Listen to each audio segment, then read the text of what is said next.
Ayan mga bossing, ito meron ako ditong ito mga bossing, 1975 ang bagong lipunan.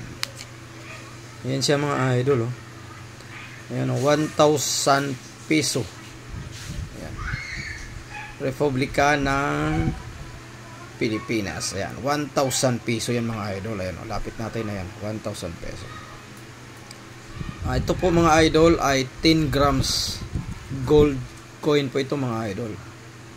Ayan, pag mayroon kayong ganito mga idol, nabibili po ito 30,000 pataas, depende po yan sa ganda ng coin. 30k isang piraso po yan mga idol ha. Depende yan kung maganda or pangit. Pag pangit siyempre bababa po yan mga idol, dapat po maganda. Yan, ganito mga idol ha.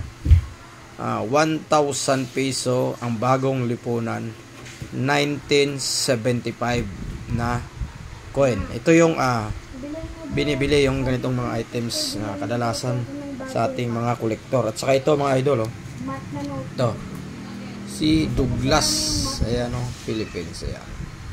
Ito yan si Douglas mga idol, ayan. Ito naman ay 1 peso 1947, ayan, Philippines.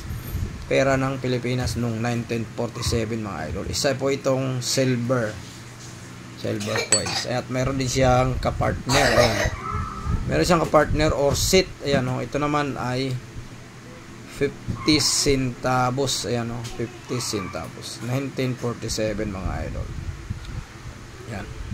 Ito po yung mga madalas hinahanap ng mga kolektor mga idol. Ganito ang kadalasang coin. Yan. Dito yan. Mga gold. Yan. Silver. Yan. Yan po yan. Pag meron kayong mga ganito, pag gusto nyo ibenta, mabilis po siya mabili.